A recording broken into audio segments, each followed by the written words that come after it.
Сәлем құрметті достар, сендермен Акон Тажбаев, бұл қазақша фитнес блог арнасы.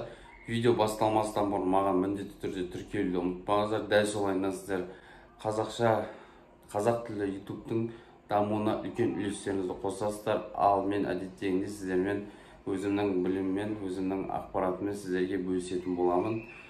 Өйткені маған инстаграмда көп келетін сұрақтардың барлығына осы ютуб арқылы сіздерге жауап беретін боламын. Видео сіздерге пайдалы болады деген үміттемін.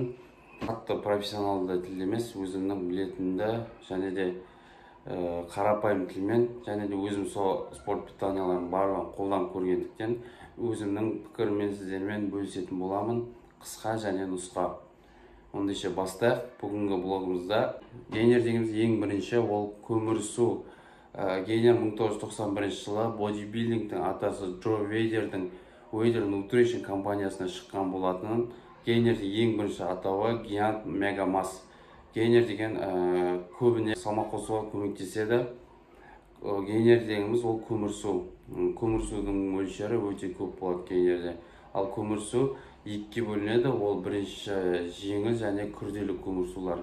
Жеңіл көмірсулар дегеніміз олар біздің жейтін тұтынатынымыз қантымыз, мучной тамақтарымыз, солардың барлығы жеңіл көмірсу болады. Ал күріш, гречка, макарон, фруктымыз, овощ барлығы, жеміс-жидектер барлығы олар күрделі көмірсулар болып табылады. Көмірсулар сіздер білетіндей бізге энергиямызға жауап береді. Егер де біз жеңіл көмірсуларды тұтына беретін болсақ, бізде май жинап аламыз. Біз оған ет жинау өте қиын болады. Ал күрделі көмірсуларды пайдалансақ, біздің энергиямызға жауап береді. Ол да бірақ та май жинауға көп үлесін қоспайды. Сондықтан да біз күрделі көмірсуларды тұтынуымыз керек. Әрине барлығы мөлшерде. Гейнерді негізі қай уақытта ішуге болады? Кімдер ішуге болады? Ең бірінші генетиканың 3 түрі бар. Экдоморф, мезоморф, эндоморф. Именно гейнерді ішуге кеңес беретін адамдар олар экдоморфтар. Соның ішінде мега экдоморфтар, олар өте салмақ қосуы қиын адамдар. Сондықтан да гейнерді сол кісілерге мен ішуге кеңес беремін.